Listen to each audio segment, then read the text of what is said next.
Baik, bismillahirrahmanirrahim. Assalamualaikum warahmatullahi wabarakatuh. Selamat siang Pak Yoga, selaku dosen pengampu mata kuliah Kajian Hasil Penelitian Pendidikan Fisika. Perkenalkan, saya Meilania Nur Izati dengan NPM 2018-425-00058. Di sini saya akan memaparkan critical analysis form. Identitas artikel, judul artikel, identifikasi miskonsepsi siswa menggunakan tes diagnostik Fortier digital pada materi suhu dan kalor. Penulis Dini Ayu Cahyani, afiliasi penulis dari UIN Syarif Hidayatullah Jakarta, Institutional Repository UIN Syarif Hidayatullah Jakarta, dan dipublish pada tanggal 23 April 2019. Latar belakang dan tujuan. Latar belakang pada penelitian ini bahwa siswa berpendapat suhu dan kalor merupakan hal yang sama. Bila panas diberikan kepada air yang mendidih dengan cepat, maka suhu air yang mendidih itu akan bertambah. Berdasarkan hasil studi pendahuluan yang dilakukan pada September 2018, yaitu wawancara klinikal kepada beberapa orang siswa masih mengalami miskonsepsi pada konsep suhu dan kalor.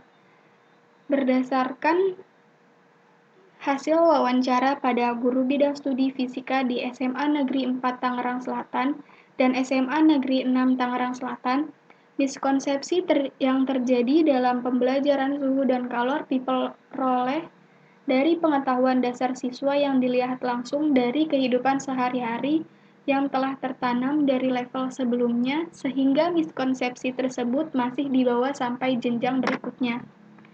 Metodologi.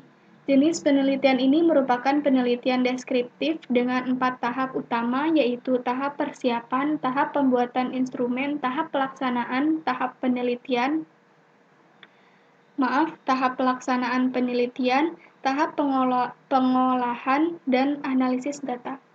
Data yang diambil adalah siswa kelas 12 IPA 1 di SMAN 4 dijadikan sampel pembuatan dan uji coba soal. Dan di SMAN 6 dijadikan sampel untuk identifikasi miskonsepsi. Pemilihan sekolah yang dijadikan populasi target dipilih secara random sampling atau SMA yang ada di daerah Tangerang Selatan. Teknik ini diambil karena pengambilan anggota sampel dari populasi dilakukan secara acak tanpa memperhatikan strata dalam populasi.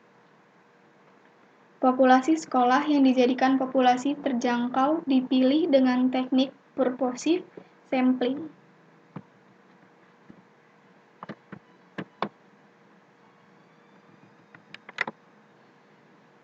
Instrumen yang digunakan dalam penelitian ini adalah tes diagnostik Fortier yang berfungsi untuk mengidentifikasi kemampuan pengetahuan dan miskonsepsi siswa. Hasil miskonsepsi tertinggi teridentifikasi pada indikator memahami konsep suhu, sifat termometrik zat, dan alat ukurnya, yaitu sebesar 55,54%. Miskonsepsi terendah terjadi pada indikator menganalisis perbedaan yang terjadi pada zat padat, zat cair, dan gas serta faktor-faktor yang mempengaruhinya, yaitu sebesar 4,48%. Persentase keseluruhan siswa yang memahami konsep suhu dan kalor sebesar 51,81%. Sementara siswa yang tidak paham konsep 9,74%. Persentase untuk siswa yang mengalami miskonsepsi sebesar 32,25% dan siswa yang menjawab error sebesar 6,13%.